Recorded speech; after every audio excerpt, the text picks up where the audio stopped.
The sweeping views and bushland are draw cards for those who live here on the south coast of New South Wales. But they're also the risk. That's what happens when your house burns down. On New Year's Eve 2019, Greg Webb and his wife Alexandra's family home burnt down in a black summer blaze. Came through there like a tornado.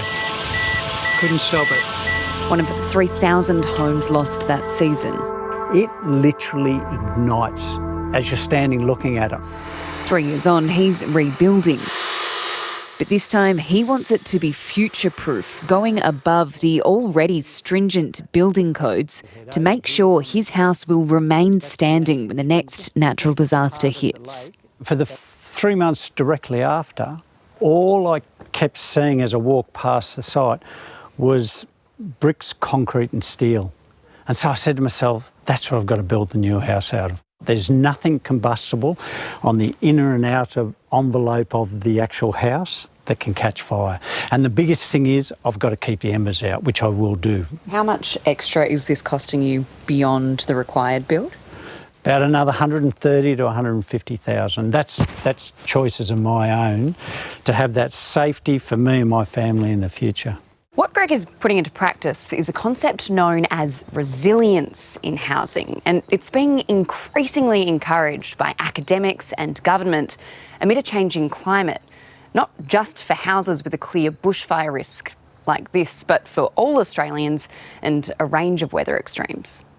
Between the Black Summer bushfires, Cyclone Saroja and the 2022 floods, the federal government committed more than $3.5 billion on recovery.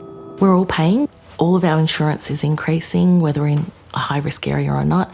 And as taxpayers, we're all footing the bill for a really expensive recovery. In her home office in Melbourne, Kate Cotter is putting the final touches on the latest push for stronger houses in Australia, a world-first resilience rating that measures the ability of your home to withstand weather events like floods and heat waves and provides measures to improve it.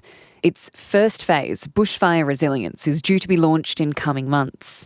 A resilient house is a home that can defend itself to extreme weather and disasters. A house can be made resilient by adding or using certain materials, through thoughtful design, or by simply moving certain items away from the house. What used to be seen as perhaps a regional problem or an isolated problem has been changed because cities are being affected by floods and heat waves and storms. It's also hoped the new rating system will provide a framework for insurers to reward action. There are some insurance companies that will take into account the work that you are doing. We need to do this at a community level though. In a cost of living crisis, it's a hard sell for many.